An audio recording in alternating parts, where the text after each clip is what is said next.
Next up, it's the all-Leinster clash between Wicklow and Kildare. Watching this one, Adrian Eames. Well,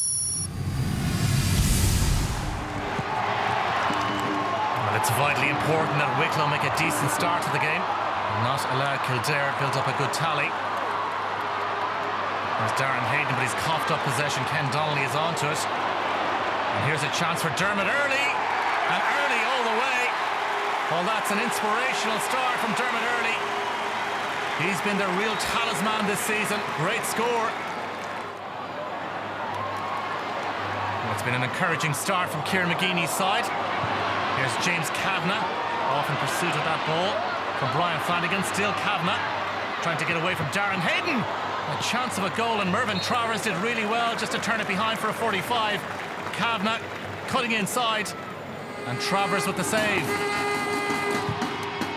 Doyle with the 45. Straight and true. And it's been a very solid start from Kildare. They lead by 3 points. Johnny Doyle with the pointed 45. Wicklow going on the attack. It's with Dean Odlum trying to work it through. Kildare getting themselves in a bit of a mess here. And a chance for Shawnee Furlong. Still Furlong! Well, what about that? Shawnee Furlong finds the back of the net. And it's all square in O'Moore Park. Well, they just simply never gave up. Kildare got themselves into a real tangle, and Shawnee Furlong broke the challenges and finished to the back of the net. Level in O'Moore Park. Furlong once again out in front of Mick Foley, and Furlong off his left. Oh, he's having a stormer of a game. A goal and 2 points for Shawnee Furlong. Well, he got away from his man and left-footed, hoisted over the bar. What way will the break go on this occasion? Won there by Tony Hannon, and Paul Earls is away. Still Paul Earls, chance of a goal here for Wicklow. Earls! Well, Morgan O'Flaherty got a block to it. Earls cannot believe it. It's gone for a 45, through on goal. A credit to Morgan O'Flaherty who got back. Early once again. This is Emmett Bolton, Kildare, ever patient with the build-up. And now Morgan O'Flaherty, 45 metres out from goal. And he has posted a point. All square once again. Brilliantly taken score by Morgan O'Flaherty. It's a very entertaining game. Now Dermot Early once again. Languid style, Rob Kelly. And plenty of bend on that one, and that is a terrific score from Rob Kelly. And Kildare edged 2 points clear. Great composure, great accuracy. Wicklow simply keep on coming, but they rather telegraph that one. And it's Hugh McGrillen driving forward for Kildare. A real buzz around O'Moore Park once again. This is Pádraig O'Neill. 45 metres out from goal, he's challenged. Still O'Neill. Oh, that's an excellent score. They like it. And Kildare moved 3 points clear. Great work initially by Hugh McGrillen. O'Neill rode the challenge and took his point.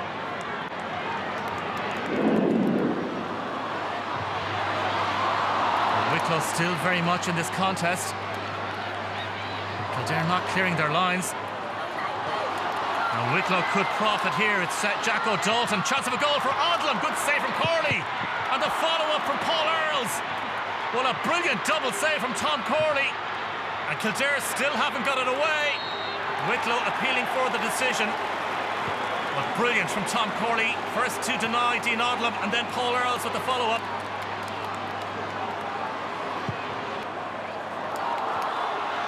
Wicklow keep on pressing. It's with Thomas Walsh. Faced by Dermot Early. Still Walsh. Has some support here from Leighton Glynn. Well, that could easily have ended up in the net. But it hasn't, and Paul Earls once again is denied. Well, Kildare living a charmed existence. Earls in there lurking. And he touched it goalwards. There's Morgan O'Flaherty. Now Kavanagh. And Dermot Early going for goal once again. Oh, that's a terrific score from Dermot Early. Once again, leading by example. Well, no doubt about it. Once it left his boot, straight over the bar. And that's what it means to Dermot Early. Great score.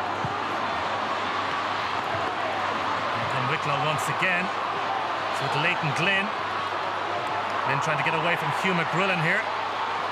Still Leighton Glynn. And this is Tony Hannon. Chance of a goal for Wicklow. Tony Hannon, the hero in Ockram last week, has done it again.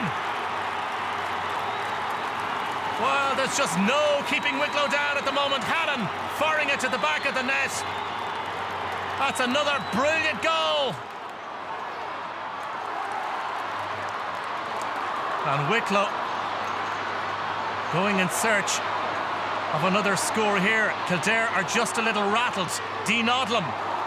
Odlum away from his man. He will fist it over the bar. And Wicklow have drawn level. Well, this is turning into a real classic encounter on a Saturday night in Portlaoise. Odlum fists it over the bar. Flanagan. The angled crossfield ball. This is Eamon Callahan. Kieran Hyland gave up the ghost, and Eamon Callahan off the bench with a terrific point. And Kildare moved 2 points clear. Well, some of the point taking in this game has been top notch. Odlum trying to shake off the challenge of Mick Foley.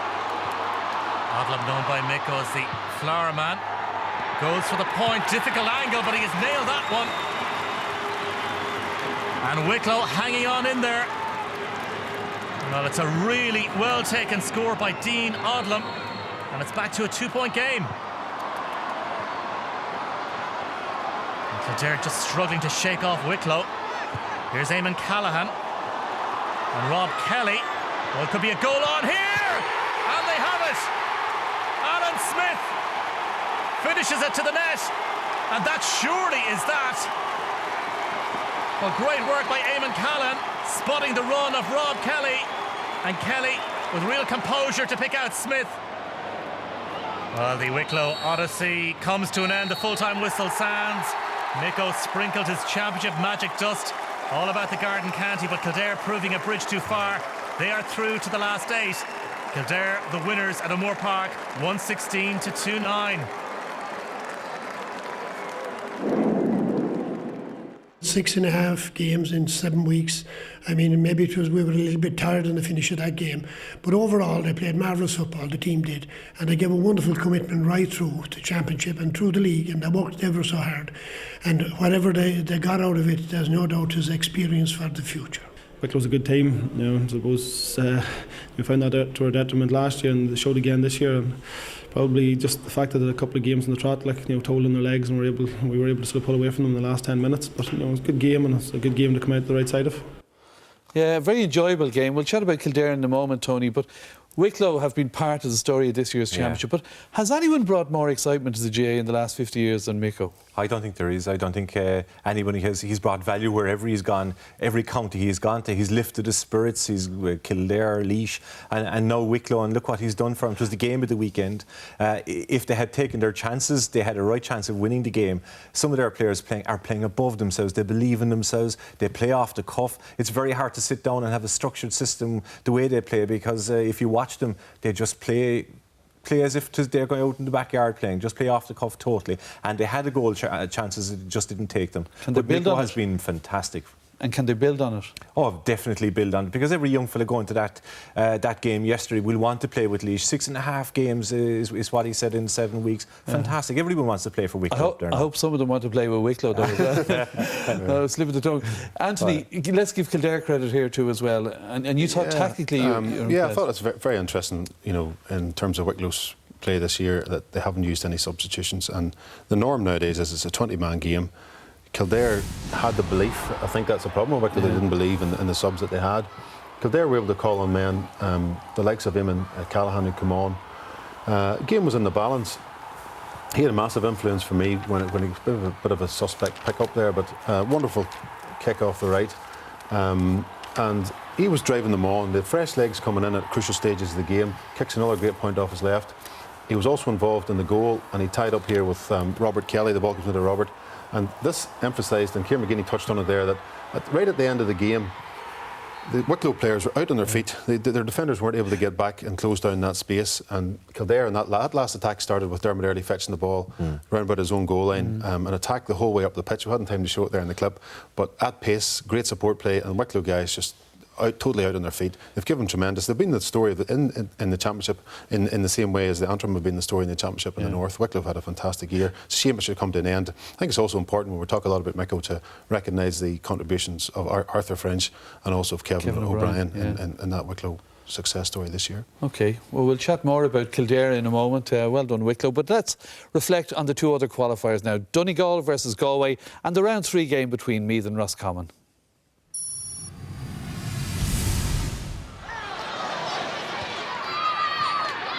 Dermot Blake, Porrick Joyce, beautiful pass in towards Clancy. Joyce, Nicky Joyce is free. Matthew Clancy takes the point.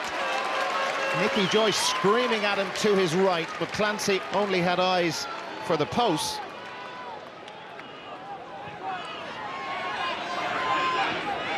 Eamon McGee. It's McFadden's turn to come out and bring Damien Burke with him. Colin McFadden. Oh, that's a superb point. That's worth the admission price alone.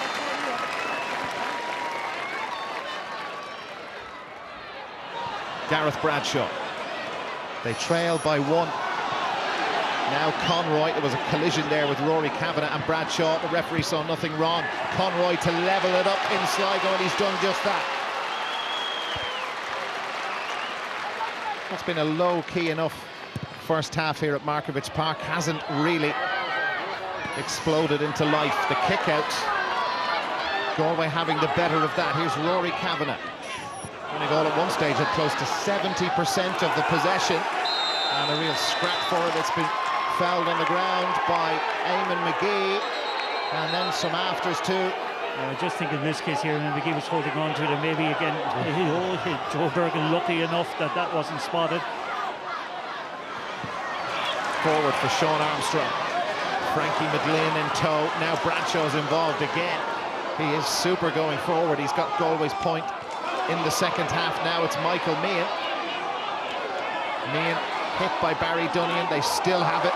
And man free. It's Porrick Joyce, and Joyce with the fist over the bar, and Galway creep in front again. First one of the day from Porrick Joyce. Michael Murphy in under it. There's Hanley who's come for it now. Rory Kavanagh for Donegal. Oh! For the third time, the woodwork has denied a score to one of the teams. Barry Dunian of Donegal. We're really getting down to the business end of this round 4 qualifier. A place in the All-Ireland quarter-finals at stake. Somebody once said the losers go home, and they go home with nothing. And here's Kavanagh. Has he got it this time? Yes, he has. And Donegal, who were behind for the first time in the first minute of the second half, have gone back in front again. Cassidy into the corner. Conal Dunn chases it down. Out to help him is David Walsh. Blake is the Galway centre-back. Now Eamon McGee. They've got some space here, and now Walsh to put them further in front. And the Donegal supporters really finding their voice now. Bradshaw was forward. Now it's Barry Dunian, and Dunian is absolutely creamed by Nicky Joyce. And another flashpoint. Michael Meehan getting involved in that. No sense in that tackle whatsoever. Again, lucky not to have been given a red card. It's just not clever play from Galway. They get about 40 metres out, and then they get dispossessed. Donegal surrounding them as they try and protect this 1-point lead. Dermot Blake has been booked for the second time, and he's gone. Well, which Donegal turned up? It was the Donegal that played so well against Derry last week, and they are into the quarter-finals. And look at the celebrations and the expressions on the players' faces. Here in Sligo, Donegal have beaten Galway by 14 points to 13, and they are into the quarter-finals. We're bitterly disappointed because we felt that there was an awful lot more in our team, but that's the way it is. We'll just keep our heads down and keep working away on our game, and we'll just try to get a wee bit of rest over the next couple of days, and we'll look back on this game. We'll try to find which we won't have much trouble doing, the faults, So we'll get focused and we'll be ready for next weekend again. A 10-minute delay to this one due to crowd congestion, but the home fans among the 12,000 in attendance were left with plenty to cheer about. Cian Ward set them on their way after less than 2 minutes.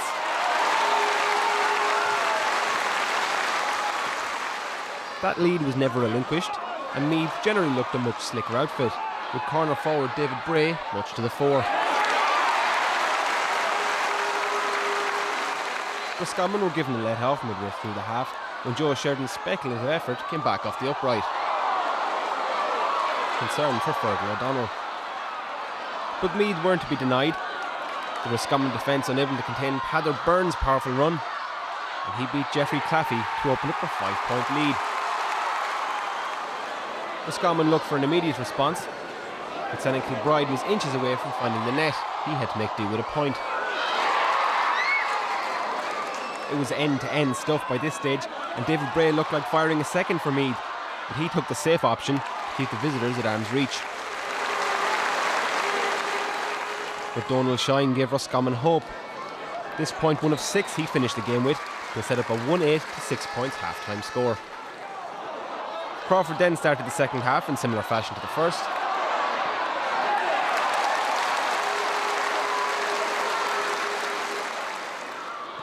But Shine proved his class with a point after some good build-up play.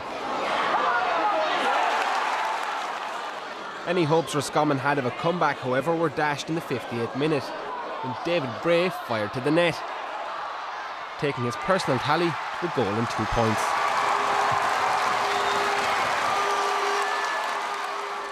But Roscommon weren't about to lie down, and powerful midfielder Michael Finneran did try to rally after that goal. Meath forward Brian Farrell then tagged one on for safety.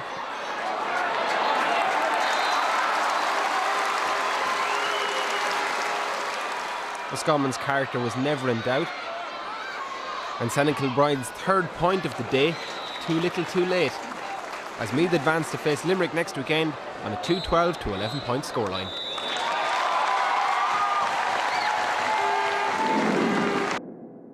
They competed better around the middle of the field in the second half and won a lot of breaking ball in that period. Having said that, though, I thought we had chances that maybe we could have put the game out of the reach earlier. I think some lads maybe didn't have enough belief that we could go out and attack Meath, and that's been a problem for us, Common, and David O'Gara and some of the lads really took the game to Meath. Other fellas maybe could have done a bit more, All right, then let's reflect first of all on Donegal, Galway. Tony, your thoughts on that one? Donegal, Galway. Donegal have done very well, I've playing Cork now in the next round. They've done very well. They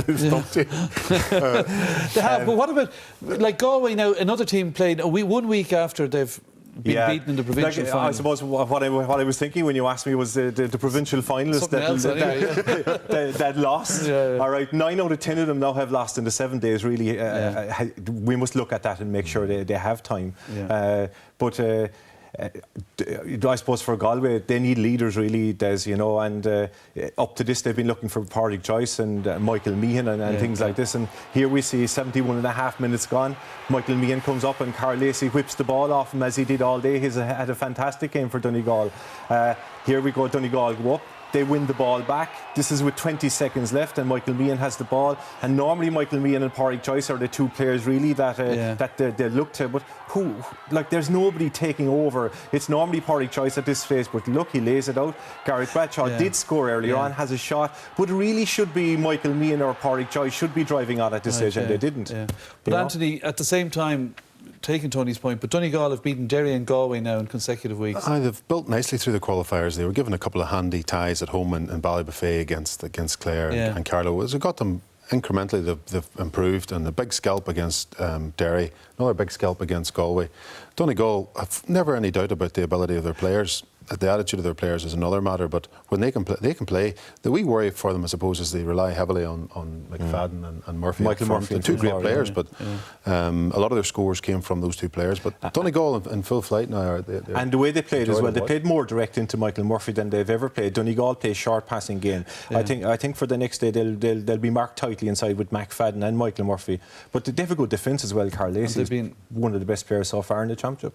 Okay, just before we move on to the draw and who plays who, Meath and Roscommon there in front of that big crowd in Navan. Yeah, massive crowd in Navan. Just shows you, again, how the GA is bucking the trend in this recessionary times to bring it. The crowds over the weekend have been great. The football's been great over the weekend. I sat here 10 weeks ago with Tony and he was looking to experiment with rules reinstated after 5 minutes of the championship. The football's been great of late. Another great